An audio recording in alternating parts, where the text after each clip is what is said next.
exciting. Yeah, I look more like one of those bald monks now. Oh, hey, we're alive. I just think I about hope you that guys heard entire that. hairline, and you thought of it. You just pretend that I'm a Benedict. Benedict. I've only read that word. I haven't heard it out loud enough. You ordered the eggs. Benedict. Is that the same thing? Well, hi, everyone. No, I am not a Okay, I'm not gonna say it because this is. Sunday school. This is holy time. I guarantee you whoever's on it's going to laugh, though. It's not that kind of Sunday school. We have fun. Oh, you took that weird, didn't you? Yeah, I did. Very weird. Oh, gosh. I can never. How y'all doing? I'm going to mess around for a few minutes if you're here, just to let anyone come in who wants to come in. Right, share screen. That's the one I need. Also, to remind myself how the hell I do any of this stuff.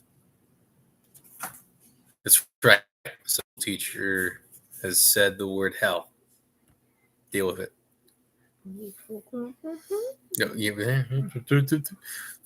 And my wife is apparently joining the men's Sunday school class today to paint and hold a cat.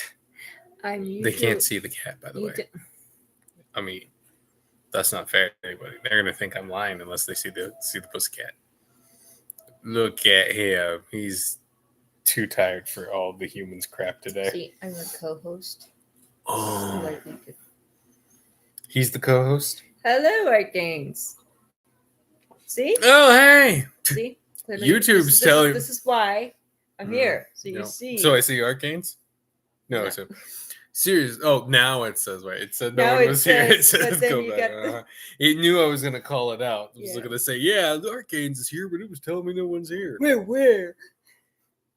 Rude. Nice seeing you as always, Arcanes. I give it a couple of minutes and we'll get started. I hear I'm supposed to allow a couple of minutes for people to show up. Some people aren't as on time as... I'm not even going to pretend I'm going to be on time. We are on time today. Rarely, though. Last night, I think I was 30 minutes late. Yeah. Ooh. Last 2 times. Yeah. It was a good beach day, though. Maybe that's why the kids are willing to go to bed, though I hear all of them playing in their room right now. At least baby girl's sleeping. When they're older, they're going to think that they were so slick. Dad was such an idiot. But in the end, Dad was just like, you know what? Play yourselves to sleep. See if I care. Anyway, we're going to have a good Sunday school lesson today. We're talking about Genesis. I know a lot of people who've been in the Bible stuff like hear the word Genesis and they cringe a little on the inside, like, oh no, what are we talking about again? And yes, Doesn't help their skin is spear. it's Genesis 1:1. So if you've read some of my stuff or been in some of my streams, you've probably heard of some of the stuff we're going to talk about today. But you got to put it in the Sunday school lesson. I got to assume people haven't read all my stuff or my bajillions of videos. I got like 10 views each. Suppression. I'm really distracted by her painting for some reason. That's new for me. Not gonna lie. Maybe it's the cat. Hey, do something funny. Get us 1 million views. Wait, you can't see it. Wow. Oh wow, that lighting though, babe. There it is. It's a cup. It's a pop. Yes. What is going on? Whoa. Now you see it. Whoa, you brought another person in, but the sun is apparently melting our faces. Stop. Whew. Yeah, we got it figured out, our games, but thanks. That was weird. I think we're just gonna get started here before my wife ruins any more stuff. Women ruin everything. I knew it. If you guys want, I'm going to put it up on screen, but the link's in the description if you want to follow along. So, welcome to Sunday School. Last week we talked about... Give me a moment. Oh, we talked about World War I and the war of evil around us and how it translates and all that. That was a good episode. A lot of fun talking about the Christmas truce and how World War I was artificially lengthened so that evil people could kill more Christians. All right, let's see if I remember how to do this, boys. This could get interesting. And that, and then. You have to click the screen. You don't want to share audio from that screen. Right? No, it's already selected. It's already selected. Aha!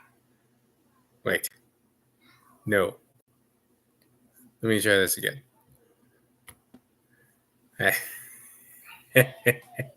You guys must remember that. You exit out of the tab. Hang on, boys.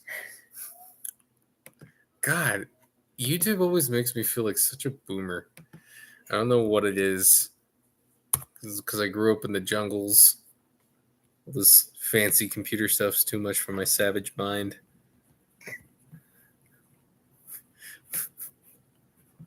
Wife that laughs at my barbarian ways. I can't tell which one's barbaric. The Nicaraguans or the jungle Asians. Huh. It's sharing. View tabs. There we go. There? Whew. You see everything fine, Art Gains? You let me know if something's wrong. But here it is. That's all right. Beautiful, fun little AI artwork for those with ADHD brains need the visuals. I hear it's important. I'm in a sarcastic mood today. All right. So we're in. We're ready to go. Looks fine. Thank you. Thanks, Art Gains, for that confirmation. So whenever you're talking about Sunday school lessons and you're getting it for young men and new converts, you really should start at the beginning because context is everything. Context is king. Lesson 2, the beginning. For many of you who have grown up in the halls of Churchian solipsism, returning to Genesis 1:1 might elicit a few groans. Even some of you, dear readers, who have not been to church probably have heard a detail or two thrown in by the culture at large. You may very well ask why we are rehashing such an old Bible story if this Sunday school season is all about growing deeper in your faith. 3 reasons. And sorry. My wife's computer annoys me, but mine doesn't have a webcam. First, some will have no concept of Christianity in the Old Testament. Second, those that do often have preconceived conceptions based on flawed readings of Genesis. We have Thomas Aquinas to blame for some of this, but more John Milton. And let's not take that as an excessive diss towards Thomas Aquinas or Catholics in that sense. I actually named my son after Thomas Aquinas, so I respect the dude.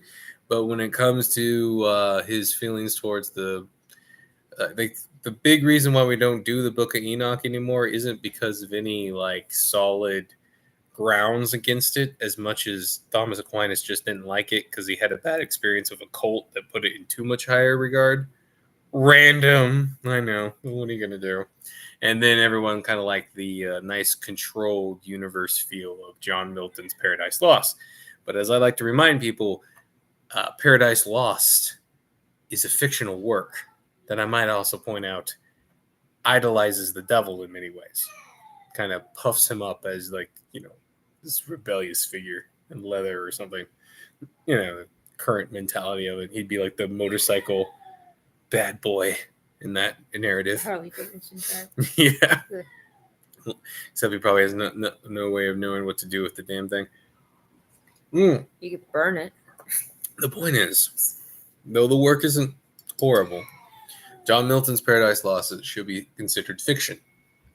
The Bible has its own views on how things are done and what they look like, and they look very different. Like Paradise Lost kind of puts the cosmos in a situation of alternate dimensions in a lot of ways. I'm not saying there isn't some weird stuff with that going on, but the Hebrew Bible makes it much more along the lines of different realms.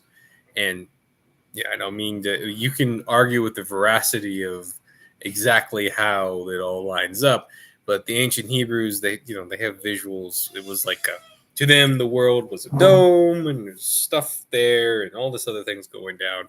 And the idea was hell was below, God is above, and we're kind of in the middle here.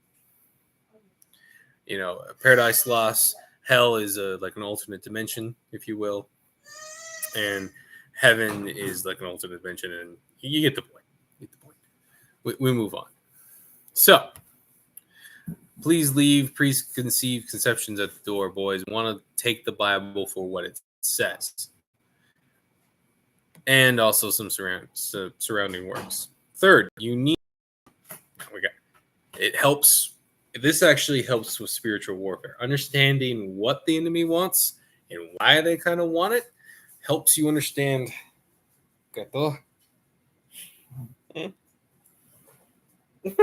Sorry, I have to check on him. He's had a bad habit of not peeing in his litter box. All right. The first point is obvious. We can't assume everyone is on the same biblical knowledge foundation. Readers are better off since the Genesis account will be preconceived perceptions of the work, which will help their walk immensely. Let's think about it, right? I don't know who to pick on. We picked on the Catholics a little bit. Maybe let's pick on like the evangelicals, right? The evangelicals, if you try to suggest anything remotely about demonic entities and whatnot, being lesser gods, they freak out a little bit. We could also consider it, if it helps, as simply when it's referring to other gods in the Bible, that it's just spiritual beings, if you will, and all this. It's a lot of dancing around. They just, anything that was in their mind was a god, almost anything spiritually powerful, and you can't really get around the language. I don't get into it in this one as much, but basically, you all right over there, baby? The word for God is Elohim in the ancient texts here, but Elohim is a term that could be plural or non-plural. It's kind of like sheep. Sheep or sheep. You don't know if it's plural unless I tell you there's more than one sheep. Or fish. Fish. Fishes. Fish. Oh, fishes in the sea. Sheepis. Sheepis. You get the point. So when God says, come, let us make, it's saying Elohim said, let us make man in our own image, us. Now, of course, evangelicals will want to play all these games with the Trinity. Whether or not the Trinity is real or not, we have other situations where it's like when the sons of man come down. We'll get into that in, I think, the next lesson, and mix with the daughters of the sons of God mixed with the daughters of man, and there's giants in the world and all that. I think we can safely say that wasn't the Trinity making a bunch of estranged giant babies. But I could be wrong. Maybe you guys have a different view about Christ that I don't understand. In which case, you probably should relook at the Bible a little bit. Anyway, the point is, it's not that it's paganism in the same sense. The concept is God is much higher than all the other ones. It's kind of like how when I was a basketball player, when I was younger, and a bad one at that, I was nowhere even in the spitting league of someone like LeBron James or Michael Jordan, right? But we were both basketball players for a short time, part of teams. However, putting us in a comparison is kind of cute. Yeah. So when the Bible refers to gods, they are of the same thing, but one is immensely more powerful. That's what the Supreme Almighty God is. Yeah. So, and really, it's kind of funny how evangelicals and modern Christians kind of dance around this so much, and they freak out a little bit about it. They between paganism and monotheism, but you don't need to add all these other distinctions. The paganism, in so many ways, they're worshiping lesser gods that are masquerading and trying to usurp God's throne. You can even see it in, I think I even bring this up in future lessons. If you look at the Greek mythology, you can see how the gods are gods, right? The rebellious gods are trying to recreate a narrative that puts them as the good guys, right? What happens in Greek mythology? There's this overarching, super powerful being that makes all the other gods, called Kronos. The three major gods, Zeus, Poseidon, Hades, the three, right? Band together and kill their father Kronos. And then Kronos's ashes or whatever create the Titans, and then they kill the Titans, and then for some reason that they don't explain, mix all the Titans' ashes, blood, the ones that they killed, into the stuff that makes mankind. Meaning there's a little bit of Kronos in every man. Isn't that kind of funny how that concept got in? Almost like they're trying to explain away why there's a little one. Like, what would be the point of mixing your inside your new creation? The answer, there isn't any point. They're just trying to create a narrative there. Now, I'm not saying these are word for word inspired by gods and all the, demons and all that shit, but I'm saying a lot of them are and have some inspirations behind them. When you view it from that front, that these pagan entities, and I'm getting into future lessons. I should have probably leave for the next lesson, but we could rehash some of it. That I got into this moment. If you look at those mythologies and how crazy they are, you can almost view it as witness or nutty, rebellious god of them, or have since. Well, man, we gotta get into the Tower of Babel and everything before that makes complete sense. Shoot, that's for third lessons. Yeah, man, I'm getting way ahead of myself. I should save a lot of this for future lessons, but I get kind of passionate about it. But basically, it explains a lot why the mythologies are so weird. Like, I always heard, oh, the mythology is so bad and crazy because humans are bad and crazy and weird. But no, man, if I was going to create a mythology about things that I wanted to emulate or would be the moral structure, I would make them moral. I wouldn't make them freaks. The whole point is to make something to, encourage your guys to fight or something. The Greeks did fight well, don't get me wrong.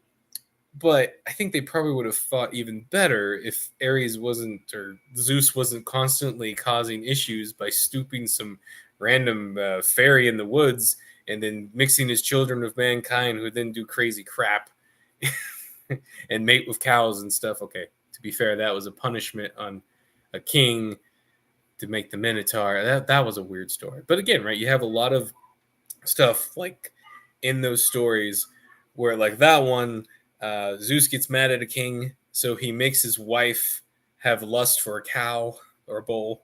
She presents her. Cow disease. She turns herself into a cow, so the bull rapes her, and she produces the Minotaur. And the king takes the Minotaur, which is the half bull, half man thing, and puts him in a labyrinth, which is where we get the word labyrinth. Funny enough, under his castle, where they sacrifice people to it, and it's a cannibal, like once a year or something like that.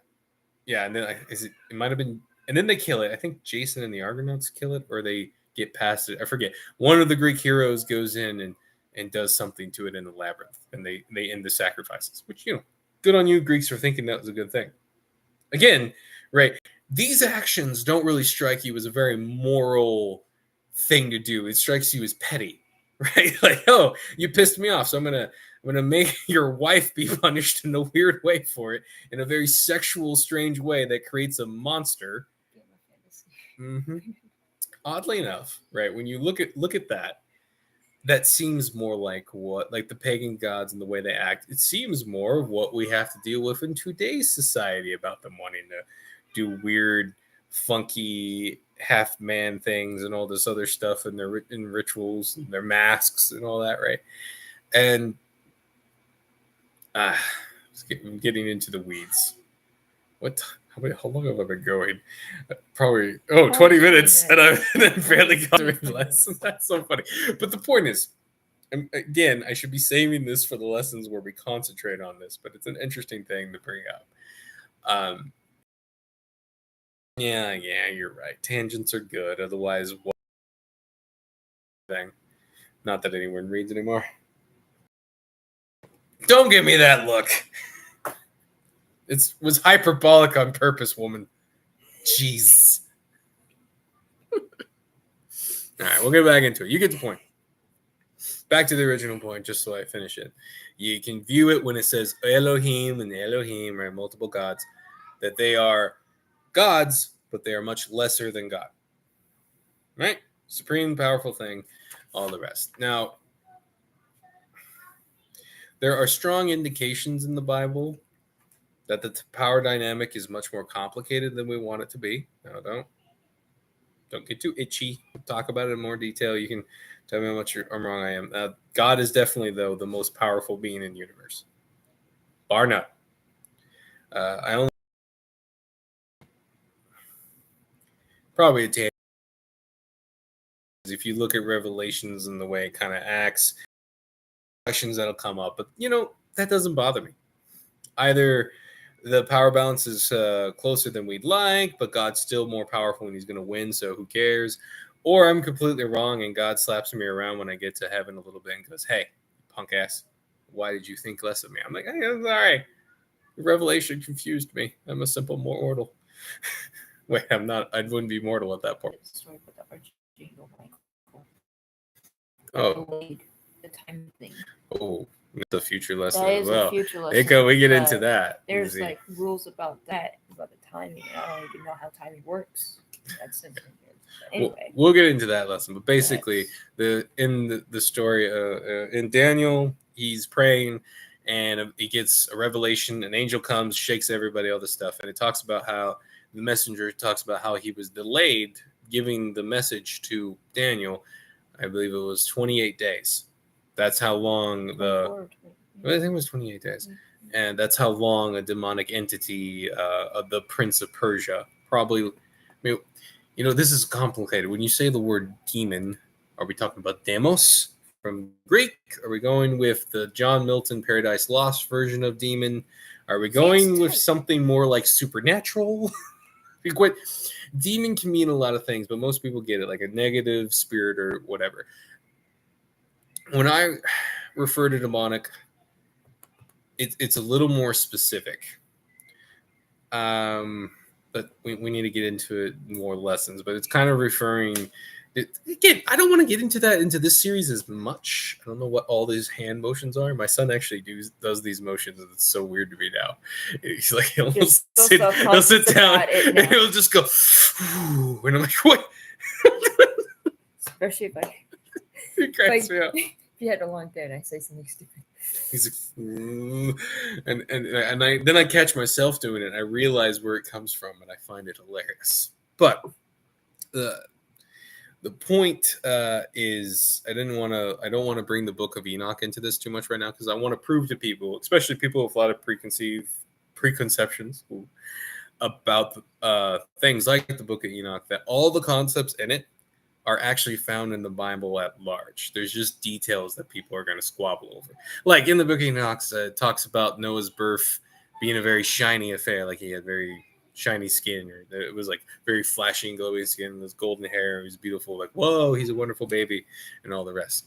I don't know, could be exaggeration, doesn't really matter. Like, it's referenced by Jesus Christ a couple times, but I want to kind of avoid anything apocryphal. That's, if you're new to Christianity, hi, that's just a word that Christians use for books that they don't like. I don't even know what that means. But probably, but most of them probably are not liked for a reason. Like, there's a lot of weird ones out there. Some of these books will still be used in things like the Catholic Bible. If you go to the Ethiopian church, because they were sequestered from all the other churches, they have all of these books contained, like all of the ones that were used in the ancient world. Nothing like hearing your boy go, I need a poo while you're on the street. And a refill. Oh, it's a refill. Is it poo or refill, son? Did you refill your diaper? Worst free refill ever. The worst part is it's not free. I paid for it. I paid for the food that went in there. I'm going to get back to the... Whoa. Too many tangents. Let's just get back into this for now. If you guys have questions about what I said, I have a question about that. Well, I paid for the food. It's not complicated. All right. So the second point is a sticky one. Churchians and their predecessors have polluted the reading of the Bible to match their own perspectives, and for the most part ignored or even attempted to alter the worldview of the ancient writers of the Bible. Dr. Michael Heiser, which opened my eyes to a lot of these things, the late Dr. Michael Heiser, may he rest in peace, wrote it best in his book, The Unseen Realm, using the analogy of lenses. We all see the world and everything we read in history through our cultural lenses, which change the text to fit our preferences. These lessons will concentrate on leading you to let God replace those lenses with one of his choosing. Now, a big thing about that is why does it every time I lean forward? That's the issue. Right? Come on, freaking light. It's because I opened the fridge door. No, I think it's because I lean forward. My head's so bald and shiny it reflects into the camera and it whites out. What a random problem. Wear a hat. But yeah, I mean that's kind of an obvious point. If you think about it like this, the ancient Greeks would look at our world a lot different than what we would look at it. If a German from World War I looking at the past would look at a different thing. Yeah, I never watched all of the show because it actually kind of bored the hell out of me. But The Man in High Castle, yeah, Jew porn, whatever. I mean, not literal Jew porn. It's like, oh, if you didn't stop Hitler, everything would have been horrible. That kind of Jew porn, right? But there was one scene in there where you have all this school and all this, and there's this one thing. It's like, Washington, how many slaves did Washington have? And the dude's is like, God bless America. Like, yeah, slaves, woo! Right? You get the point. Lenses, perspectives that change everything. And, that works in the Bible as well. Because you can't help it. You have thousands of years between these guys and you. They think differently than you. They have different genetics. They have different experiences. They have different... I'm sorry. My wife's frustratedly grabbing a diaper and all the rest. So you need to figure out where their perspective is. It's not always, I'm not saying the ancients always have the right perspective, but if you don't know where they're coming from, you can't read the Bible properly. You can't understand what they're actually trying to say. And worse, you'll start to try to make it say what you want it to say. All right. Blah, blah. Can we truly break from the confounds of our experiences, brainwashing, culture, and upbringing? No. As Paul says in 1 Corinthians 13:12, we all see the truth dimly through a dark mirror, but we can at least get a better understanding for who the biblical writers were and what their words meant. The third point is the most important. Whether you, dear reader, accept it or not, you are in the middle of a war. You will have to choose a side, and not choosing will be a de facto put you on the side of the territory you reside in. The Bible declared that the devil is the god of this world, 1 Corinthians 4:4. Which means until the return of the Savior, not choosing to follow God does not make you neutral, but in the camp of God's enemies who rule the world you live in right now. Another way to look at that is you're in a besieged city, a rebellious city, like the whole earth, right, is owned by a rebel. Think of it as a city that's under siege back in those times. Being neutral and just sitting in the city and not trying to help the side trying to take it back, is that going to save you from the side that's trying to take back the rebellious city? No, it's not. That's you. When you're not choosing God, you're choosing the devil. There's no way around it. There's a reason why the freaks made that classic Star Wars line. If you're not with me, you're against me. Oh, I think I can get into it here. No, I got into it in a different lesson. Because they're trying to make you think you can be neutral in a war where there are no neutrals. You're in enemy territory right now that's rebelled. If you help the rebels or just choose not to do anything, You're betraying your God, your Lord, and your King. And we'll get a little more into this as we go. All right. So where did this war come from? Who's the combatant?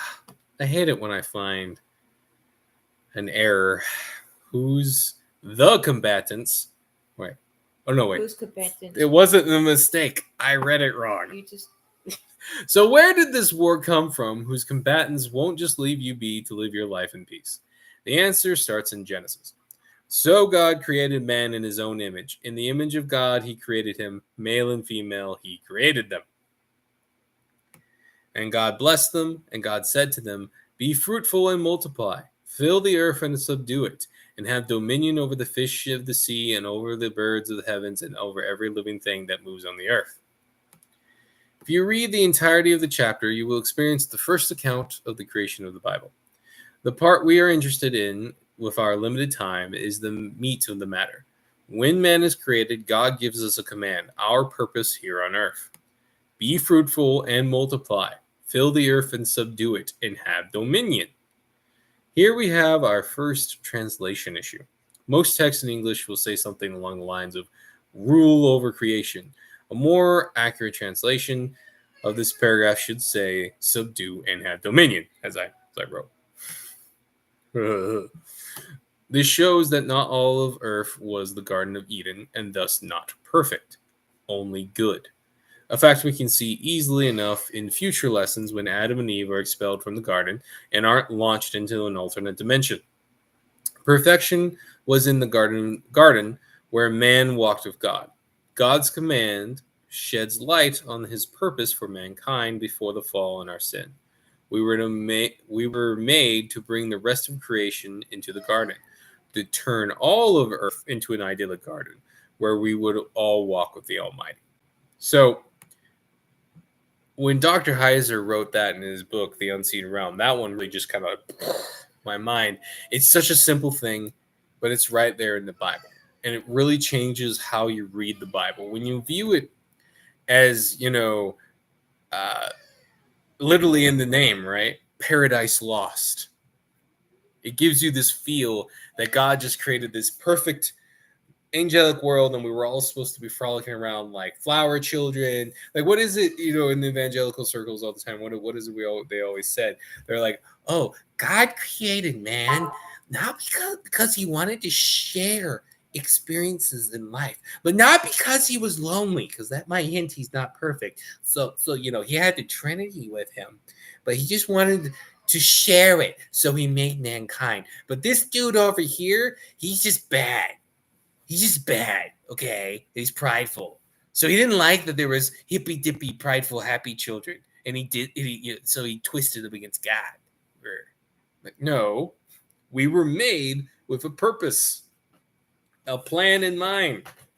If you read this, what's simply telling you there, our point was to go throughout the earth and fill it with man.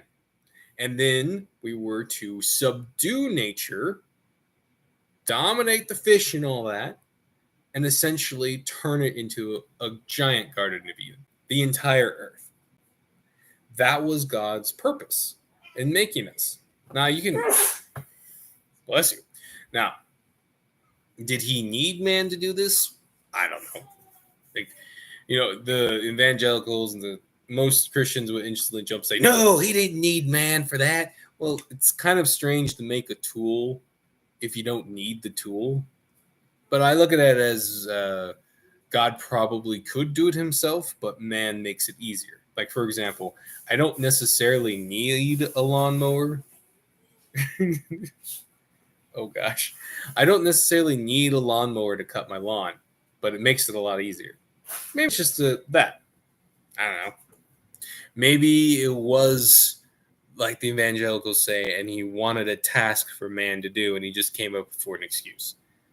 Again, as you go through the Bible and you go through these stories with me, you're going to find that God's pretty practical about this stuff, and I don't see him doing that kind of thing. Now, that's opinion. This is me talking kind, right?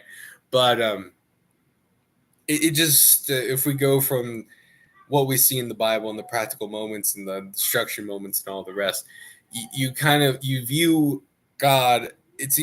he has goals in mind, and he uses his imagers is a funky word that I'd only heard when I read Dr. Heiser, but the people with his image that he made in his image, has a bit of him in him, the Titan blood, if you will. They are always used to get his jobs done on Earth. Now, for whatever reason, remember, we see everything through a dim glass. We don't have everything. The Bible doesn't tell us everything. Surrounding works don't tell us everything, and we don't know which of those works are lying to us.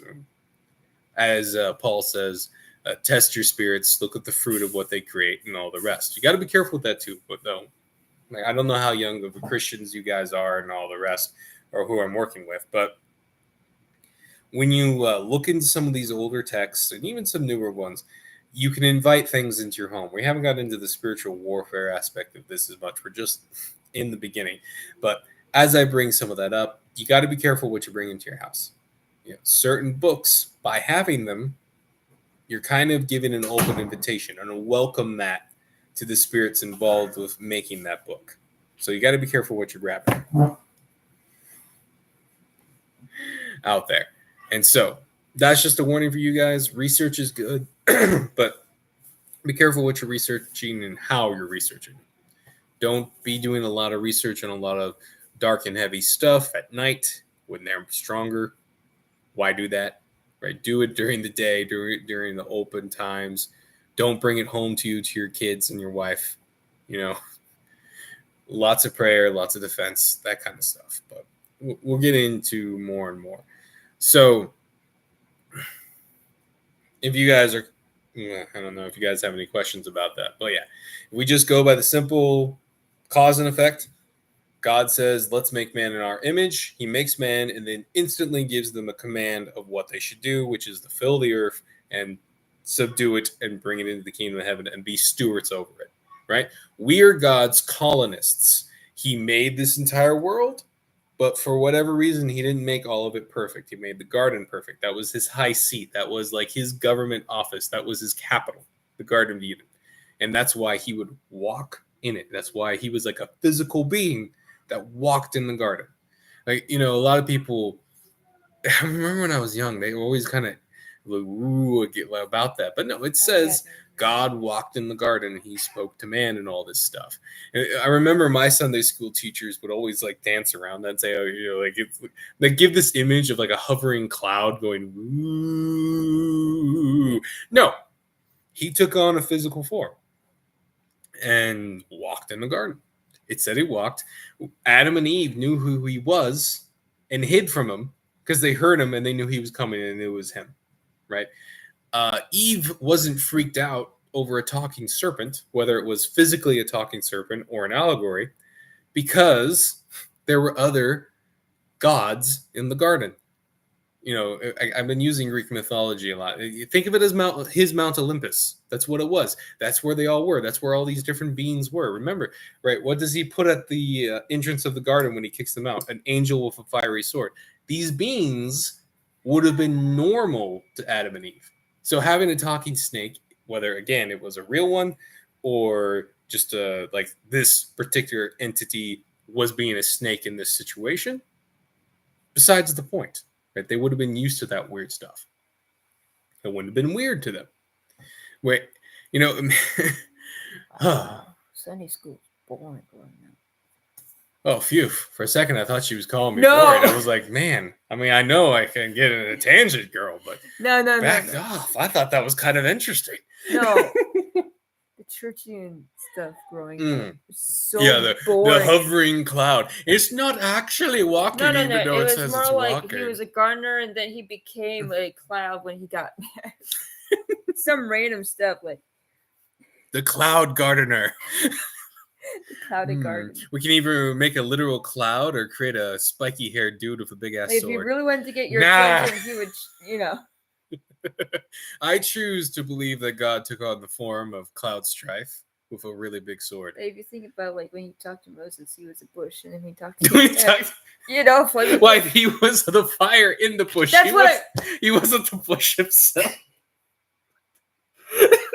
This is why God didn't give me weird abilities and stuff because I would totally just talk to people as a bush just to freak them out. Like he'd have to take me aside and go, I need you to stop talking to people as a bush. Just stop. The bush was on fire. Okay.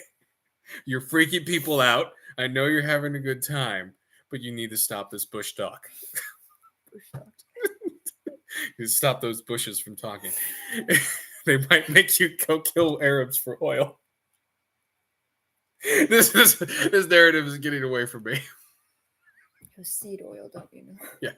So again, a big thing about this Sunday school, guys, as you get into it, is I am a big fan of just taking the Bible for what it says. Now, yes, context is important. Historical context can be really important as well. Like there's so many layers to a lot of these verses that you don't understand till you understand a lot of the historical context around them. Like I love the I brought up I'm gonna bring this episode is the Dr. Heiser episode. May live in rest in peace again. I guess I should only do that like once when you bring up a guy in a conversation who's dead. Dang it! Not every other time. Maybe I should do it once more for comedic effect. It's not how it works. Anyway, if you did that to me after I died, I'll come back and slap you. So if you die, I better do it 3 times in a row so you come back and I have you some more. Huh? Is that the plan? I like that plan. You can't die now. I have you. You're stuck, baby. You're on this train ride for the whole roll. Yeah, we're in heaven. You and I are fighting together. Just leave it at that. Okay. Distracted. Where was I? I thought it was funny. That's what's important. So, maybe I'll just get back into reading. You might want to do that. Right. No, I was saying something important. When I can, I like to just take the Bible at face value for what it says. Because, and understand, that's not because I'm a simple man, though I can be quite simple sometimes. It's because I've been all throughout these circles. Like when I was growing up, I've heard all the perspectives from different Protestant faiths. I had Catholic neighbors who would sometimes even preach at our church and all this other stuff. Okay. When you're a missionary son, all the denominations, because you're outnumbered and you're looking for other white people, basically, if you're white. If you're Asian and you're looking for a bunch of, like, there were Korean missionaries and they were all together and they didn't, I guess, Presbyterians. When I was a kid, I never understood why the Korean missionaries didn't hang out with us more. And then I realized, oh, right, because it wasn't, you were like with like, it was just a race thing. Everybody wanted to be around their own kind. Who would have guessed? Koreans are quite racist. Right? Who would have guessed? Anyway, so that's why all the white people banded together, even though they were different creeds and all the rest. And that's why all the Asians banded together, even though they were often different creeds and all the rest. So, the point is, I've seen lots of different perspectives. I heard a lot of different faith stuff. I've seen a lot of the attempts to like argue away clear and easy passages in the Bible. With and generally, I find when you look up the verses that they do that with, and you look up the context, or just sometimes just read the whole chapter, you realize they're lying out their asses, or they don't actually understand the verse.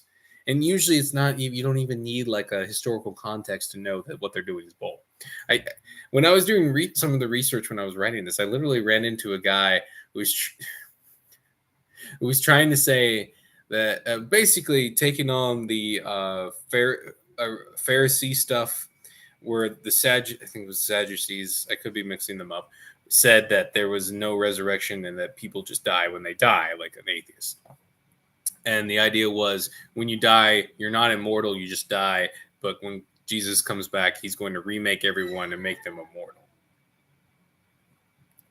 And every time I would follow his verses, I realized he was either taking them out of context or just extrapolating them to fit his narrative. And, ironically enough, that's exactly what the Sadducees were doing. So, hey, that's fun.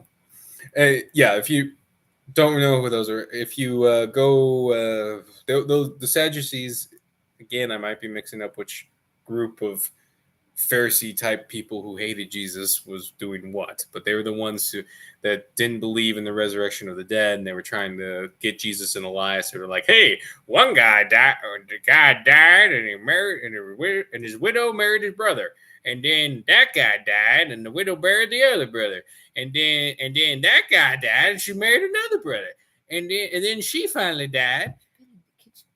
She finally died." When she says that, she means my word. "And when she finally died, who got to be your husband in heaven?" And Jesus went, "You're idiots." I'm paraphrasing, but that was basically what Jesus said. "You don't understand those scriptures. You're morons. You're not smart enough for this conversation." And told them basically, you're going to be different in heaven. You're not going to be taking wives and husbands. Oddly enough, because our mandate to have lots of children won't be necessary in heaven, right? Hey, I actually brought it around. I wasn't expecting that. Wow. Our mandate to have children and to spread throughout the earth isn't necessary in heaven. So we won't need marriage in heaven. We won't need sex, which, as a man, let's be all honest, that sounds a little distressing. We kind of like that stuff, but don't worry, that's a body function. You can still like people. I'm sure, like, even in that situation of the widow thing, I'm sure the widow's soul up there, whatever entity or form or job she ends up taking on in heaven, would probably still enjoy the company of the souls of those other guys. Yeah, I mean, maybe she likes the first one the best. I won't judge her, but it's not a sexual relationship anymore. There ain't any monkey slamming going down, if you know what I mean. There's always that one kid, but then how come there's a new heaven and new earth? Yeah, true. I won't argue. Maybe new sets of humans get made for all we know, and then we're more spiritual in that matter. I don't know how it's all going to work. Again, when the Bible isn't clear about something, like a lot of the Revelation stuff is fascinating, and I get wrapped up in it sometimes. It's not clear, and so I try very hard to stick to the stuff that is clear enough to make a coherent goal and then not extrapolate too much. I do in my head. I can't help it.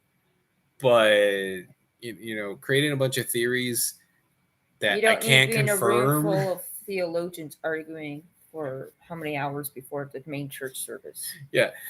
Dang it. I get into it in a later lesson, but there's a wonderful verse that Paul says, "Don't get into stupid arguments about theology," essentially. Stop it. It's dumb. Because it is. If this is one of the reasons why I really like how Vox calls himself a Nicene Christian. What is he saying? He's saying all your infighting between Christians of various churches is stupid. That's what he's saying every time he's doing it. He's basically telling you all your Catholic Coptic fighting, all your Protestant Catholic wars, all of them are stupid. Stop it. Focus on what really matters. As long as they believe that Jesus Christ died for their sins and will come back as the King of Kings and the Lord of Lords, all the rest, all that stuff, and their other beliefs aren't getting too much into the pagan stuff. Where's the line on that? I know, whatever, but you get the point. The main focus is there, then you don't need to fight them. You can disagree with them, that's fine, but stop all the infighting, if you will, right? We have bigger fish to fry. There are literal torturing, vicious demons in human form and possessions out there who want to kill us and our children. Can we not do the waste energy against each other for 5 minutes? Thank you. And I like that. I do.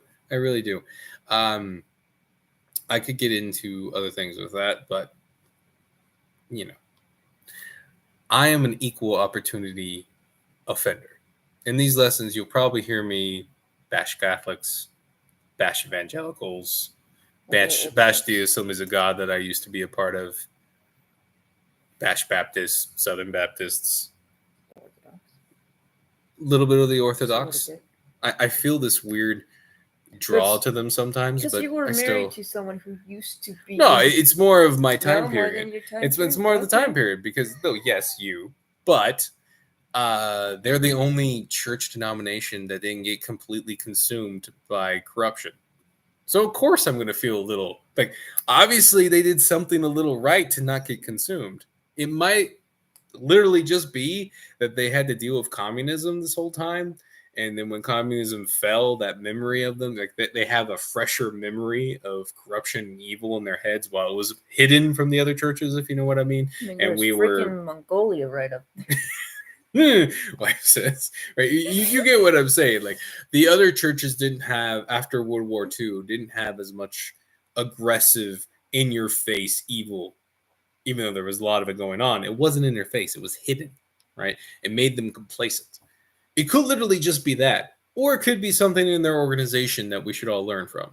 Regardless, they don't do everything right either.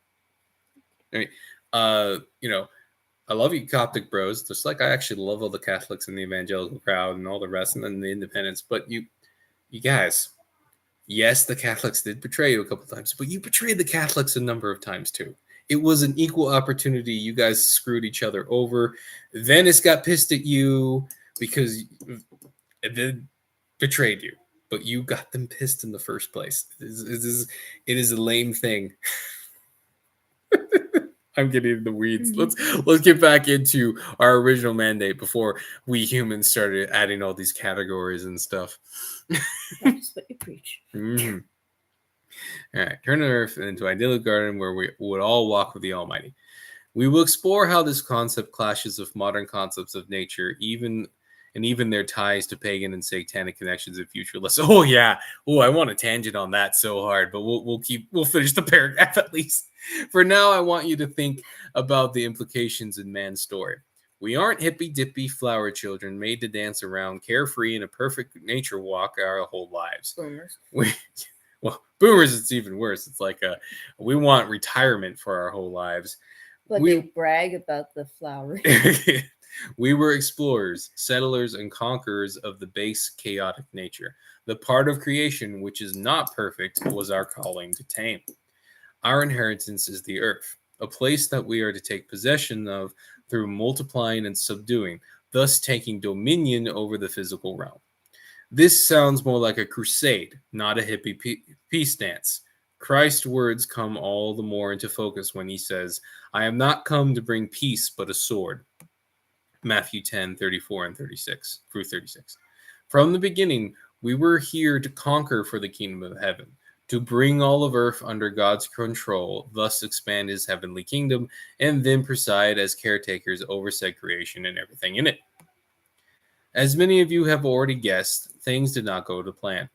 God's creation of new beings made in his image to dominate creation wouldn't go unnoticed, and God's enemies were sulking in the shadows even as the physical realm was created. Their desire to steal God's creation for themselves will be explored in the next lesson, where we see the first sparks of the war over the world begin. A war over dirt and souls. All right. Before we get into the questions, I want to stop rolling up and down here. Quickly talk a little bit about what I hinted on there, right? With the nature and base nature, right? How many times Mother Earth and let nature good. No. The Bible has this clear concept that the base nature at its base, is in fact evil. You know, that part where I believe I put this in a blog post when I was blogging ages ago. But like, imagine you're on a mountainside, beautiful hills, sun reflecting off a lake out in the distance, beautiful woods. You see a fox out in the distance and you're happy, you're serene, and then you hear the snort of a grizzly right behind you. Suddenly, it's not so peaceful, is it? And yet that grizzly is part of nature. And when he rips out your guts and eats you alive, because that's what bears do, by the way, they don't bother to kill you, they just eat your guts as you're yelling on the ground. That is chaotic nature. That's the evil part of nature. Diarrhea, evil part of nature, right? All those bugs that want to kill you, evil part of nature. The base chaos. Overall, you saw the good. the hills, the shiny the shine of the water, the sun, the fog flowing in, right? It is beautiful to observe. And yet, it will kill you like the bitch it is. Mother Nature is a freaking bitch, and she hates you on a level. All right? She may actually be a physical entity that hates you. Well, spiritual entity that hates you. I don't know. Probably not. The point is... Just remember that stream. Right. Which stream? We got close on that. We listened to together. Oh, okay. Oh, yeah. Arcane's stream. You guys should watch his new streams. I should have a link to share. And I don't. Feel free to share a link if you got one, Arcane's. But the interview you had with you didn't do the interview, that you were watching the debate, if you can call it a debate, with, was it Andrew Torba? I think so. Right? And the freaking crazy porn whore. Whoa! Like her stuff. I kid you not. I need to write about it. Her stuff is a literal temple prostitution. Like her belief of being God and then providing like sex with God essentially is what she was doing. You saw that? Which is exactly what temple prostitutes were back in the day. The concept was they were given over to the god. They married the god, and then they would be embodied by that goddess. Possessed. Or if it, right, they would, whatever.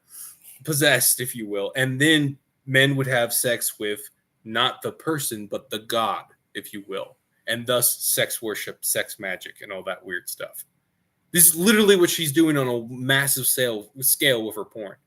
Crazy. There's no way that woman came up with that on her own. That is demonic influence. 100%. There's no way it would have been so close. Freaks me out, man, when that shit comes up. But when was I was talking about the base nature? About Mother Nature. Mother Nature, right? The point is, right? Where did Jesus Christ go to get his to be tempted? He went to the desolate place. He went to the wilderness, right? The deep chaos, the stuff we were sent to dominate and conquer that doesn't want to be dominated and conquered. The concept of Mother Nature is even better in my mind, right? Because what is Mother Nature in this perspective? A rebellious feminist who doesn't want to be dominated by her rightful caretaker. Us. So she has taken in with this edgy biker guy who's actually kind of a nerd and rebelled against her rightful caretaker and is literally trying to kill her previous husband now. And her dad, that's God, isn't pleased with the situation and is now trying to murder his rebellious biker gang guy who apparently was working. You know, the analogy is getting away from you, but you get the point. Dang it. Because he's a son of God too. It kind of ruins it. I guess there was a rebellious son who stole the wrong wife, if you will. Now that is much more metaphor and woo than I care for. Than I care for, right? But you kind of get if we want to have a philosophical root to it, the concept of, yes, there's good in nature, but it's supposed to be subdued and cared for, right? To garden it, if you will. In some ways, we're like super gardeners. In other ways, we're colonists and dominating and fighting this weird base chaos, right? So this is why paganism and animism is so insidious, because what are they doing? They are worshiping the base chaos and the entities and dark gods that are taking advantage of that, whatever that turns into, that evil at the base, that chaos. Now, I extrapolate a little bit with that, right? I'm jumping a little bit. I'm trying to fog out this dark-ass lens, and I could be off on a lot of it, but it flows, and it's a fascinating thing to look at. So this is why witchcraft is so attached to nature. That's why they always have those herbs, those dried herbs. Right. And we're not to get you on that. Right. And there are lots of good herbs, right? But we were supposed to, that there's always this view when you get into that stuff Did I just do like the ha? I did. Ooh. That basically nature good, man bad all the time, right? That's always what it is. Now, man can be a bad caretaker. This is true. Just look at the pollution from industrial revolutions and all that, and plenty of stuff. But like I deal with. It's funny at my job, right? Mm-hmm. I had a couple of kids who were working with us, and they were college students working with the like marine biology stuff, and I'm like, because I like these kids, I'm trying to kind of free their minds every now and then with hints and pushes. And one, and one actually came to me for advice out of nowhere, and I was really surprised and confused. A few times. Yeah. And then I remembered, oh yeah, I'm old now. I'm old. I'm not 20 anymore. So they look at me like this crazy uncle dude who has a lot of knowledge and advice. And I'm like, me? Well, that's kind of cool. I kind of like that. I kind of like being this sagely dude who's little nuts in the corner. Like, I view my uncle as that way. Everybody views your uncle that way. He's a little more of a firebrand, a little off in some ways that I don't agree with, but he's so cool at a lot of stuff, right? It was actually kind of a cool feeling realizing that I was that uncle character now to these people. I'm like, oh, that's nice. Quick, now I have to do this right and not screw them up. Dang it. You don't think about it. When it gets in your mind that they're treating you like the crazy uncle that they secretly want to listen to, right? That everyone has that uncle that everyone's supposed to pretend that they don't like or that they don't think what he says is right. But in the back of their minds, they're like, what he says makes a lot of sense, but I don't want to be seen as the crazy uncle. So I'm going to mock him, but I'm going to talk to him nicely in private. No, they weren't that bad. It's okay. But I kept running into these stupid situations. Like I remember I brought up that because of the fishing situation in around Catalina Island in California got so screwed up, and they wouldn't let them deal with the sharks, that the shark population is out of control around Catalina Island right now, making swimming almost impossible. And they're also killing a lot of fish, which is a problem because sharks, my dear sirs and readers and watchers in this case, are not human, and thus do not have a care for if they drive another species into extinction. They don't give a shit about that. They just want their next meal. It's not complicated. Like it's really annoying, these people who take morality and associate it with animals that have no morality and don't care. I'm supposed to, but they have this like mentality of they're closer to nature, so the water is theirs, right? And I'm like, what are you talking about? You're an evolutionist. The water doesn't belong to anyone. It just exists. And the point was, right? He actually looked at me and went, oh, I'm actually okay with that. The ocean's kind of theirs. I'm like, what do you mean the ocean's theirs? What about all the fish they're eating? Is it not their ocean as well? Like, why is it okay for the sharks to overwhelm an area, but not man? And that's because you have the evil, chaotic nature.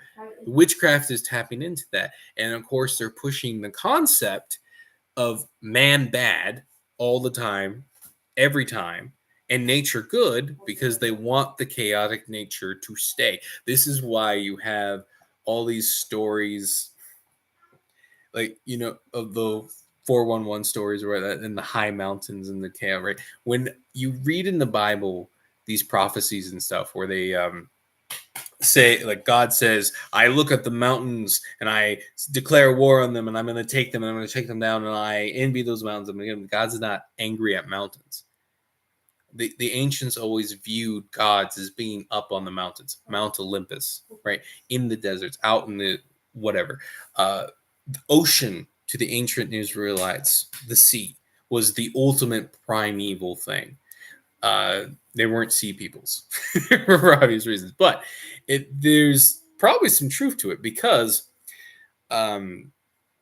a lot of different cultures, and including Revelations, say how evil things come out of the sea. Like, where does the beast come from in Revelation. It comes out of the ocean, right? His cronies, the devil, they're coming out of the ocean, from the deep places, from the dark places, and that concept is really strong in a lot of Islamic stuff as well. Now, you don't have to watch most of my stuff to know what I feel about Islam, but they're tapping into ancient stories. They literally throw dead bodies in the ocean. Well, a lot of people do that, wife. What was that coming from? What the heck? They literally throw dead bodies in the ocean. What? I mean, yeah, we do too, technically at times. But what do you? She's gonna tell me what she means later, and I bet it actually makes sense. The funny thing about my think of the in Revelation, these coming out of the ocean. Think about all those dead bodies. Think of it like a hell of some sort. Yeah. Sure, Sheol. Yeah, I don't think they actually could hear you from over there. She's talking. I hope you can hear her. Anyway, this is a bit tangential, right? And there's actually kind of a statement. I think it's in Revelations. I don't remember if we get it in these lessons. I will eventually get to them in the curriculum at some point. But where it says that the sea will be dried up, and that there's this suggestion that everyone who's died at sea, their souls and everything are stuck in the ocean to the end of the days, because the ocean brings up all the dead. Cremation, but no. Cremation's burning, not water. What? You're all over the place. Get back to your painting or something. I mean, I think the poop got to your brain. Holy snap! So you're saying it's talking crap. Yes. Anyway, you guys are still here, so you must be kind of interested in what I'm saying. But yeah, connecting the evil nature, it really opens up a lot. Like, why so much? Like, for example, Native American tribes, Blackfoot come to mind, have a lot of weird things that just sound straight up satanic and pagan. One big belief they had back in the day was a warrior could sacrifice one of his close family members after communing with a spirit, and they would commune with the spirit out in the deep wilderness, out on a mountaintop or whatever. And the concept was the spirit would come out in like animal form or something, like a familiar, if you will. And remember that whole part, and I get into this later on when we talk about Gideon stuff, of God walking physically in the garden in a physical form. A lot of the lesser gods have the ability to take on physical form. And that includes, I imagine, other physical forms than we expect. For example, we get into the seraphim and stuff. Like, is the seraphim? They use the right word. The point is, the throne guardians, the guys with the eyes and the wheels and the multiple heads and the wings, right? Their physical form is freaky as all hell. When you see those annoying YouTube videos that say biblically accurate angels, and they show them, they're not being very truthful. Yes, that's biblically accurate for that type of angel. Other angels, they look like humans when they take human form. Sometimes they have wings. Sometimes they just look like normal dudes. Sometimes they look very shiny and have fiery eyes and they freak you out. It all depends. And other times they're literally freaking the concentric wheels with eyes all over them. Hey, you do you. The point is, those entities, right? God made them for a specific purpose. A throne guardian is supposed to be terrifying. It wouldn't make sense to make a throne guardian that looks like a pussycat or just a normal, like Jake from accounting. The point is to be intimidating. So hence the multiple heads, the wings, all the power and everything around them, right? I mean, the real interesting question is, why does God feel the need for a throne guardian? Is there some threat to his throne? Ooh. Now, there's a question that's way beyond anything we can even think about. But, I go back to my example of why make man to subdue creation? Couldn't God have done that? Well, maybe man makes it easier. You don't make a tool that you don't need, right? You make a game that you don't need, maybe. You make art that you don't need but makes you feel beautiful. Like, that's the big difference, right? That's a good way to put it, right? The evangelical worldview views man as a painting that's had crap, feces rubbed on it, and God's cleaning it, right? A painting is just supposed to look pretty on the wall. It doesn't do anything. It's just supposed to be there, and presumably, if it had feelings, it would be happy just to be looked at, right? That's the boomer mentality. They just want to be a beautiful painting on the wall. But the Bible paints us as a tool in a garden. Like we're a tool. We're like a scythe. Scythe's probably not the right word. Some of us are probably like scythes, but you get the point. We're there as a tool to subdue and then be caretakers of our inheritance, the earth, right? It makes sense, right? You make something, and then you make somebody to take care of it. It's not that hard of a concept. And, it does hint at there being a lot more than just the earth, but we don't need to get into all of that right now. Now we're getting into the theories and stuff that I can't prove, but are fun ideas that I could put in books. Yeah, we stayed up to 2 a.m. before. That was, I believe, actually it was 3 a.m, wife, when I was after. I think did we have a date, or was it just a? We didn't have a date. I had to pray over my brother intensely. That was the same night. That was the same night. And then to cheer you up, I must have started talking about that. And then the next thing you know, cosmology till 3 a.m. Woo! That was. I don't know. I married the right woman. She may regret it sometimes, but she's happy nonetheless.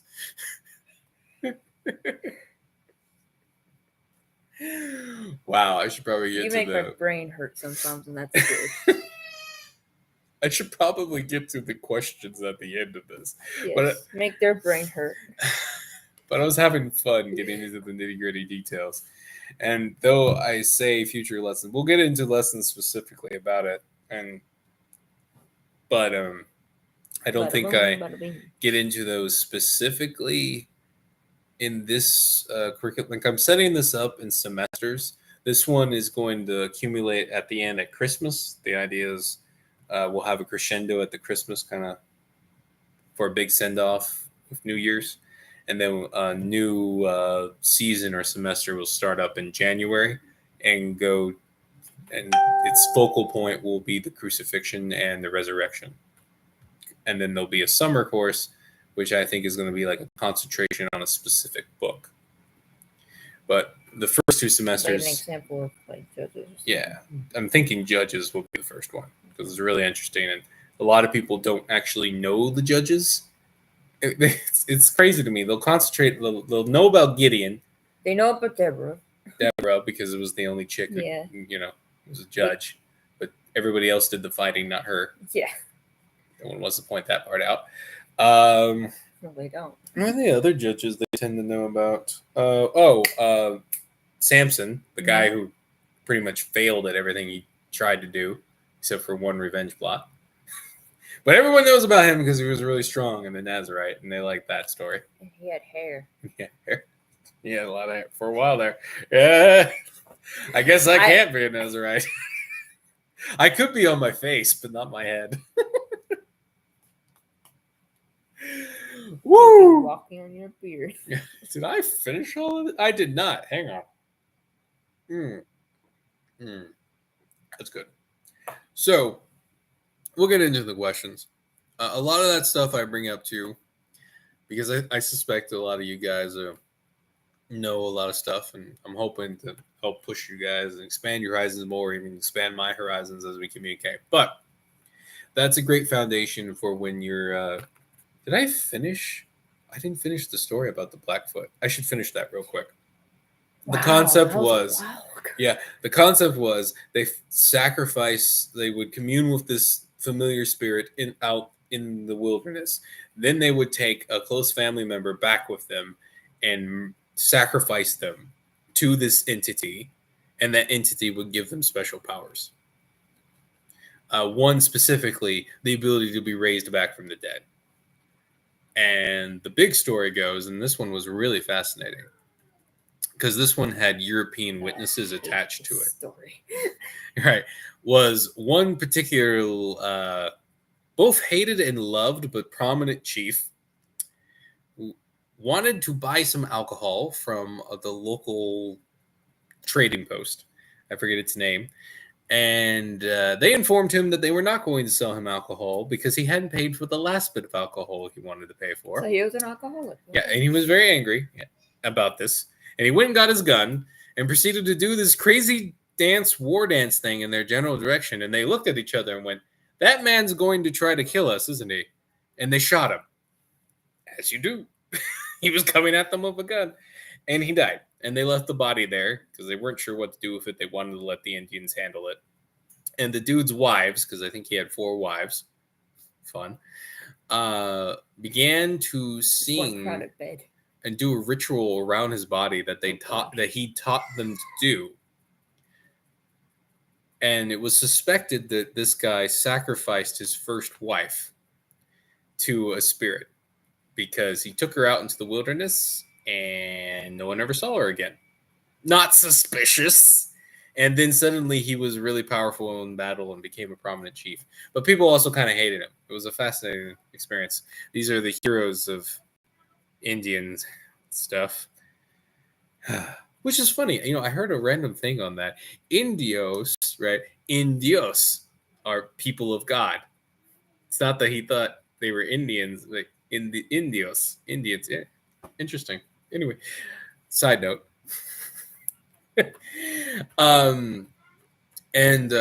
The witnesses say that they were singing over it, and then another shaman saw that they were doing a ritual, and he started to join in. And some of even the Western witnesses were watching the thing because they were wondering what the hell was going on. They shot this guy, and now all the Indians who buy alcohol from and guns from them are like doing this weird ritual. And they said that the body, after being, because it was like winter, and the Blackfoot, if you don't know, they were like a tribe, and that kind of went in Canada mostly, but were also in like Minnesota and stuff. It wasn't like more Montana, excuse me. It was more like Montana, that kind of area. Montana and Canada. And so the body was like frozen because it was winter or getting close to winter. And I don't think it was all the way frozen, but it was really cold and it was like near some water. And the body started to twitch and move. And then the people from the tribe begged the shaman to stop because they hated the guy so much they wanted to actually die. Again, Western witnesses of that happening. Crazy shit. And that's again, you can see like the satanic, the pagan, and the witchcraft all mixed into that story. And you can see the worship of the chaotic nature, the god kind of taking advantage of the territorial. We'll get into the territories and all that, but you can see this weird stuff. And it also kind of explains, if I can, why a spiritual entity might covet physical land for that chaotic nature. I suspect, and I could be wrong about that one. This is more of a suspicion that they can gain power from that chaotic nature. And specifically, we think about our witchcraft satanic elite. Where do they do all their witchcraft and satanic stuff? 2 general places. The first one on hollow ground. So a church. They like to destroy. They love doing it at like churches and stuff like that. Right? They love destroying holy ground, if you will. They love doing curses and doing weird sex stuff on top of it and all that weird stuff. Like they love doing it on graves as well. The point is, the other place that they tend to do it is in nature. Think all the groves. Think the story of the first Christmas tree. It was a giant oak Thor too. That's a great story. You should look up best saint name ever. If I were ever to be a saint, please give me a name like Bonyface because that's hilarious. Gosh. Saint Bonyface. The man was a boss. Went right into a ritual where they were about to sacrifice children. These are like Vikings, right? And he just goes right up to them, and well, they weren't quite Vikings, but they were Germanic, right? And he goes right into the middle of the ritual. They have the knife out. They're going to gut a slave boy, to sacrifice the Thor under this great oak. And he comes up, takes an axe, cuts down that oak right in front of them, and they're so shocked that they don't stop him. And then he takes the boy and like says, "You are not going to sacrifice children here anymore." And he plants an evergreen tree where the oak to Thor was.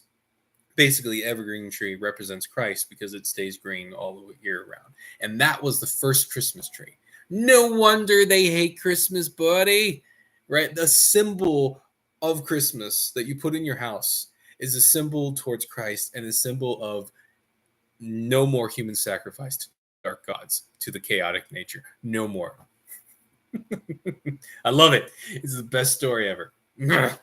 Anyway, that was a sidetrack. We should actually get to the questions, but right. I suspect that especially when they do evil things in spots, like the Bible talks about how right, when Abel dies, what does God say? God says that the earth that swallowed up the blood of Abel is literally crying out to me. Right? The earth is telling me best way that signs of that. Like later on, there's this verse in Deuteronomy where it's talking about what you should do if you find a body but you can't find the killer. And it says that the leaders of the closest town need to make a sacrifice, like a bull. I forget. It was a very specific sacrifice. And where, like, at the location where the body was, and the prayer that they're supposed to say is something along the lines of, "We were not responsible. We don't know who did this." It was meant to basically say, God, don't curse the land, or the land shouldn't be cursed. It was about cleansing the land of that blood, that innocent blood. And it strikes me that if you can curse land that way, if you were part of the evil and the negative nature, if you did that on purpose, you could gain power through that. Yeah. Spiritual stuff is weird. We'll have, this is what's fun about giving you guys this stream on top of it. When I'm doing the written stuff, I'm trying to be specific, and I'm trying to not confuse anybody and keep it very straight. We keep it very much, this is all stuff you can find in the Bible, if you know what I mean. And the streams are for what's going on in your head while you're typing all this. Yeah. And okay. All the extra stuff, all the connections, and probably spoiling future lessons too, because you do what you do. And in some ways you may ask, well, what's the point of even understanding that? Well, the point is you can better spot when evil's doing something. You can see their symbolism a little better, and you can fight it. You know what they're trying to do, right? You can see the problem with witches, even if they're not sacrificing, right? You can see the problem with them, what they're doing, what they're messing with, and really messing with stuff that they like. If you hey, I just did that thing again that my kids do. If you think about it, right, you could try to argue that witches aren't that bad if they're not those kinds of witches. They're just kind of being hippy dippy whippy out in the nature, running around naked, right? No, they are communing with true evil at its base, and they are taking sides, right? They are going completely opposite of their mandate. They are rebelling 180 against God and not subduing nature, but submitting to it and trying to use the chaotic nature against God and their fellow man. Okay? This is why, in a lot of ways, I view the Native American cultures in a very negative light. Because if you look at their cultures and the way they are, they were supremely violent and vicious to humankind, whoever, like, just disgusting. Like, on a level that breaks your mind when you read their stories and stuff. They were, the stuff they were proud of, just disgusting. And I started getting into that from a different perspective. I was looking for cryptid stories, right? And then I find all this other crap, and I'm like, oh, thanks. Thank you for that. Now I don't care what happens to you at all. Now, that said, I'm also a fan of a lot of we're getting into conspiracy realm here, but there's a lot of conspiracies that there was actually civilizations here in North America that were quite large, that have been covered up by certain cities and stuff. I'm actually a fan of that. I'm not saying 100% because I can't prove it, But I think there was a lot of that there. There are interesting signs to say also that not just Vikings, but Templars were here and a lot of other stuff. But some things about the old Irish. Yeah. But the Native American tribes like the Blackfoot, Comanche, the Iroquois, Mohawks, all of these tribes admit in their mythos that they migrated south. They were not the original peoples there. Right? Not that anyone was the original people, but you get the point. They were recent additions by the time they were interacting with the white colonists. That tells me that if there was these ancient cities here, these tribes moved in onto dead cities, essentially. They moved into dead territory. This is something that actually is fairly common. Like Xenophon. Ooh, that kind of came out. Now I'm back in ancient Greece, baby. Xenophon and the 10,000. So Xenophon was a historian who in his younger days was a mercenary. And he and 10,000 other mercenaries went into a Persian civil war as Greeks. And they got into the heart of Persia. They were about to join the fight. They won one big battle, just like slapping across the everything. And then their side, the guy who hired them, he either capitulated or got assassinated. And so the war was over by the time they got there. And the Persians instantly... they tricked their leadership into coming, like meeting with them, and they killed all of them, and then declared that they were going to make the 10,000 slaves. The 10,000 guys go, we're not going to do that, and they band together and march their way through the Persian army and fight their way back to Greece. It is one of the craziest real life stories that ever happened in my life, and it's most of them make it. Something like 8,000 of them actually make it back, which is crazy. The amount of land they marched through hostile territory, and they have all these crazy stories of weird tribes up in Turkey. But one of the nuttiest things is Xenophon talks about how they would march up to empty cities, like miles in like these huge cities, and they'd be completely empty and ruined. And they would be like, who the hell are these people? Like, we've never heard of who lived here. Who made these cities? They're gone. What's going on? And they never found out who lived there. And because this was already thousands of years in the past, those cities were, lost to history. And it's funny, in Turkey, they've been finding these like underground ancient facilities. I call them facilities, like little like underground towns and cities in Turkey. Like, what was that all about? All sorts of weird stuff in Asia Minor, the old Asia Minor. Huh. What was I talking about that for? Because we were talking about the Native Americans who moved. Right. So the dead ancient cities and dead civilizations of probably advanced civilizational stuff that we've never heard of that just die out without a trace. Probably with a trace, but were covered up by certain entities. Right? Very much a thing. And as I said, all of these tribes admit that they moved south or moved around. They all talked about how the territory was given to them by one spirit or whatever, but the point is they moved there and they were recent additions, and they were never really civilized, in my opinion, and they were very much worshiping the chaotic nature and worshiping the spirits. Like, you can call them spirits, but they treated them like gods. It's basically paganism with more of a concentration on Mother Nature, the chaotic nature that they worshipped.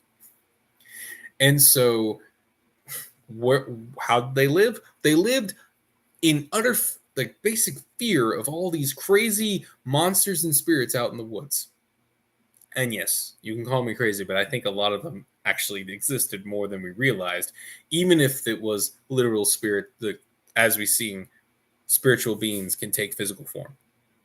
And as we've seen, not all of their physical forms look like humans. So monsters in the woods, right? And they were terrified of them, terrified of pissing any of them off, and they never built any proper civilization there as a result. They regularly had large starvation events. Many of them had weird sacrifice, like I brought up, like, hey, bring your wife into the woods and kill her, and I'll give you special powers, sort of stuff. The Skinwalker stuff comes to mind. wife slapped me because we have this thing that I don't talk about witchcraft at night. Not Too much. Not the nitty-gritty details. You get my point. And they were basically living so contrary to the mandate that they were given, that they were owned by the nature. The chaotic nature owned them, rather than them dominating the nature and creating a civilization. They were living in the exact opposite. You can see those tribes as that's how at least a certain faction of evil wants all of mankind to live, in utter fear of them, always worshiping them, sometimes giving them human sacrifices to make them more powerful or just to sedate their weirdness, and never actually subduing and taking their inheritance. By that definition, what we see in Genesis, I call those cultures evil because they actively suppress God's commands and are in open rebellion to him by refusing his command to populate and create civilization and subdue and create an idyllic garden on earth. Now, obviously, we can't do that. We're going to get into this in the next episode, the rebellion and all that. But without Christ, that ideal can't happen anymore, right? We are not able to complete our God-given mandate. We're going to get into that in the next lesson next week. But, right, Christ coming has allowed that mandate to happen again at the end when Revelations happens. Yeah, that's why there's a new heaven and new earth, right? God's finally going to have his ideal garden over the whole earth, and every knee will bow and everyone will accept it. But God said, I'm going to make it happen. You ain't going to stop me. It may take a long time, but I'm going to win. Whew. So, yeah, I thought that's important because I get a little annoyed at a lot of people like idolizing those kinds of cultures when in reality they're generally very savage, very evil chaos around them to control them. And in most cases, worshiping them. Whew. That was a long tangent. And I'm an hour and 30 minutes in. Let's get to the questions so I can go to bed and go to work tomorrow. Sorry, Kiyosaki Bear. If you're on Kiyosaki Bear, if I'm exhausted, you know why. All right. Question 1. Oh, God, this is sort of... Nature is beautiful, and dare we say good as God called it, and yet she can be chaotic and cruel. Bears eat their prey alive and screaming. Diseases will kill you in disturbing displays of horror, and acts of nature like rogue waves can swallow entire ships. Name a time you or somebody you knew was seriously injured or had a close run-in with Mother Nature's more chaotic moods. My friend had his... No, it wasn't his appendix burst. He found out that he was a type 1 diabetic while we were camping, and he almost died. That was rough. Type 1 or type 2? It was type 1, I think. Okay. The very intense version. Like the diabetics who are skinny. He was one of those. Basically, suddenly his body stopped producing insulin for him. Oh shit! And we were out in the middle of nowhere. I love that guy. Yeah, he almost died. It was horrible. Buddy. We had to carry him out of there. I wonder if there's.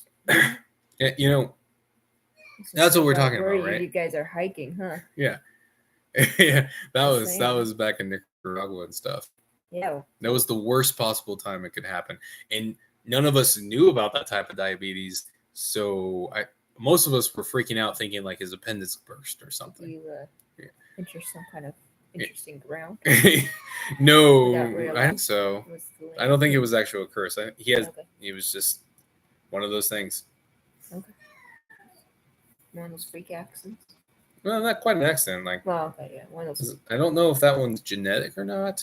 I mean, we could argue maybe there was some poisons in the modern food we ate, but we were in Nicaragua. We weren't getting a lot of that, so whatever. Okay. So yeah, just think about that. Just thinking. Yeah. Wilderness and all that. Yeah. Second question: does your view on Christianity change at all, seeing man's purpose on earth, which Genesis 1 outlines, and what the heck is all the periods and stuff going on there? I blame one of the kids typing that. Oh shoot, that is what happens, and I didn't know. Sometimes they slap my keyboard. I gotta fix that later. Sorry about that, guys. But yes, you can let me know in the comments, and I put the Discord link up somewhere. Any YouTube links, just let me know if these things change your perspective at all. Question 3. Why do you think God made the world good and not perfect like the Garden of Eden? Why choose to make man to complete the task for him?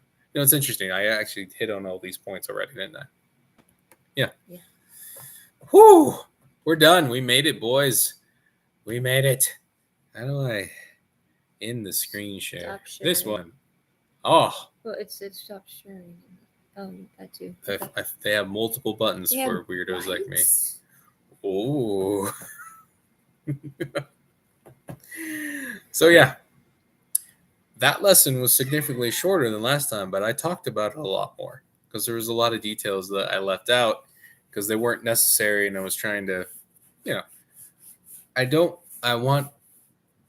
because I'm dealing with a lot of those preconceptions. I'm trying to keep things in the Bible as hard into the Bible as I can. So there's no way you can wiggle out of it easily or do some cop out that was only the Old Testament, right? I'm also making sure I include a lot of New Testament stuff so you understand these themes go through the whole Bible. We brought up Jesus going into the wilderness to be tempted. Also, Mount Transfiguration. When he gets transfigured, what does he do? He goes up to a high place, up to the mountain, and then Moses ran the whole thing, and woo, right. Something about mountains and holy places on the mountains. And in Moses, they talk about being on the mountain and being in the moment. Yeah, being in the moment, right? When God, when God comes down and he gives his gives the law, what does he do? He has Moses come up on the mountain. Right, he doesn't meet him down in the valley. He has Moses climb up on the mountain. And again, we can look at the evil side of this. We can see him high in the mountain, or interestingly enough, Lovecraft's based a lot of Arabic witchcraft and stuff, and Islamic witchcraft, and it's literally called Lovecraft. Right?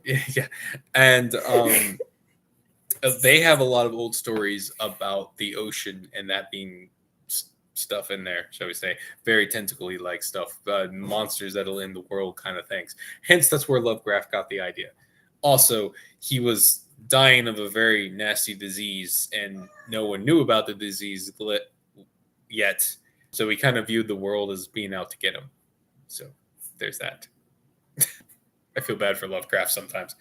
And if you're ever reading Lovecraft and you're kind of impressed with what he's reading, but you're not into it, it's probably because you're not depressed and you don't feel like the world's out to kill you when the universe hates you, right? He viewed the universe as being a bunch of dark gods and chaos and nonsense, right? You, being a nice Christian man or boy, can view it as, no, there's chaos out there. And you were created to fight that chaos and to subdue the earth and make it something beautiful. And that ties into the next lesson where a being, a very powerful being, didn't like the idea of someone subduing that chaotic evil that he could take advantage of. I think we all know who that is. I'm getting tired. All right. Any questions before I sign out and all that business? You guys got another extra 40 minutes out of me.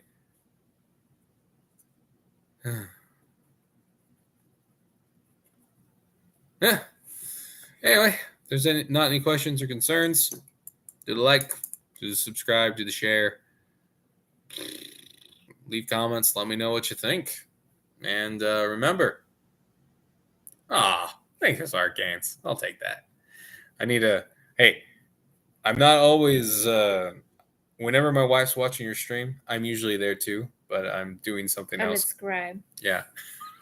So she talks for both of us. I really need to it's really fun. Really need to just put his stream on the background when I'm doing stuff. If you're type this now. I know, right? I need to give him more views while he's doing it. I need so there's two. It's just one. I'm sorry, I don't think about these things. But hey, next time you'll get 2 views out of us instead of just 1. I'll catch you later. You all have a good one. Where's the end show? End stream. You the big button that says in stream. Where is it? I'm such a boomer sometimes. Oh God, the extra. Every time the second button. Are you sure you want to end? Later.